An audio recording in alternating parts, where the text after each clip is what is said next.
get yourself killed? Making peace with past indiscretions. Go! I'll hold them off! After last week's brilliant episode, Westworld dedicated a massive chunk of this week into the story of Maeve.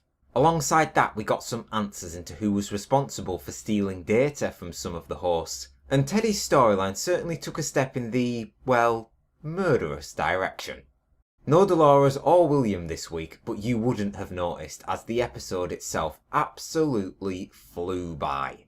As mentioned, a large portion, probably close to half of the episode, followed Maeve's storyline, as she learned everything that she could about the park and her true nature. Thandie Newton was terrific, and just seeing her in this position of power has been captivating to watch. We took a little time jump after the last episode, and now Maeve is actively seeking to get killed in the park, just so she can awaken back at the lab and learn some more information. Her being guided around the complex, exploring level after level, was one of the best scenes in the entire episode. Her having to contain her emotions as she could see her fellow hosts being treated like cattle can't have been easy to understand. And later on, she was overloaded with information, causing her to freeze up and getting Felix into quite a bit of a panic. Rightly so, because if anyone noticed or ever found out about what he was doing, it would be the end for both of them. Maeve since the very beginning has shown she has been leagues ahead of the other hosts when it comes to the perception about the park. Dolores' AI is advancing in a different direction, more about meaning and finding the centre of the maze than anything else. Maeve, however, has gained insight into the hosts, reassignments, the park, loops, pretty much all of how Westworld operates, and she will no doubt be instrumental in passing on that information to the rest of the hosts.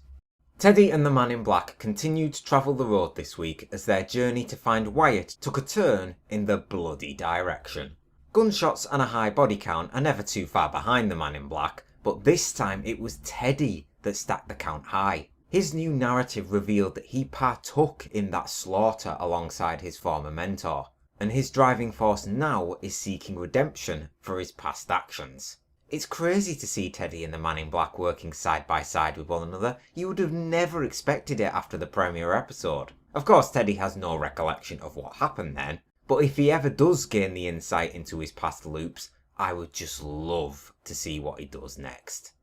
We learnt the other week that someone inside Westworld's facility was smuggling data outside of the park. Corporate espionage at its finest, as Elsie and Bernard worked closely together in order to track down who was responsible. Elsie closed in on finding the name at the same time Bernard headed over to Therese's apartment. The obvious was the outcome, and I was glad Bernard decided to pick up that phone. At first, I thought he was just going to keep on ignoring it, while simultaneously spilling the beans to the culprit that was responsible. But thankfully Bernard did answer that phone. Elsie is rapidly rising to becoming one of my favourite characters. Her honesty and bluntness are just amusing to watch, so I really began to fear for her when she went out to find that beacon alone. You knew something was gonna happen, but hopefully, since it looked like she was snatched at the end rather than killed, fingers crossed she'll turn out to be alright. Hello?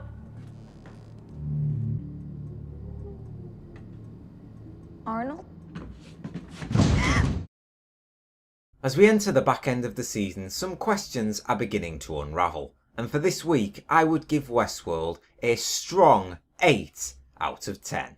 A deeply compelling look into Maeve's world and a drastic shift in direction for Teddy's backstory gave us another great week in Westworld's first season. There were a few obvious outcomes this week that were maybe a little cliché, but the episode more than made up for that with some fascinating stories coming from every corner.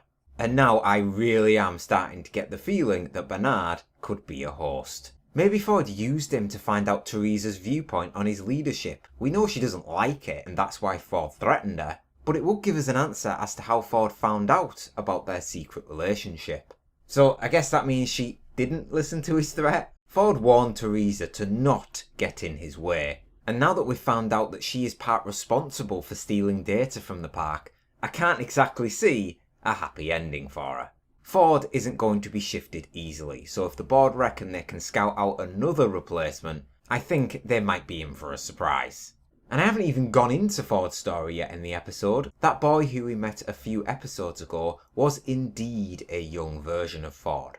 Built by Arnold as a gift, one of the first ever produced, and they're not even possible to track down anymore. Ford had his whole family made and preserved in the park, a place in which he can visit to recall memories from his childhood. He maintains them and is the only one who can control them. Bernard at first thought it might be Arnold, but this week revealed at the centre of the maze could be that very man. Arnold or his code are still toying with Ford's paranoia. His younger self telling Ford he heard whispers from Arnold, telling him that death was the answer, is obviously getting Ford anxious, as echoes of Arnold are rippling throughout the park. I, right at this point in time, believe that Arnold is what lies at the maze's centre. But as you're all probably aware of Westworld by now, the theories just keep on coming, and at the end of the day, I could end up being massively wrong. So that just about does it from me this week. What did you think about this episode of Westworld? And do you think that Arnold lies at the centre of the maze? Let me know down in the comments. And as always, thank you very much for watching. Please leave a like, comment and subscribe if you enjoyed the review. And I'll see you on the next one. Dear boys, we're going to have some fun, aren't we?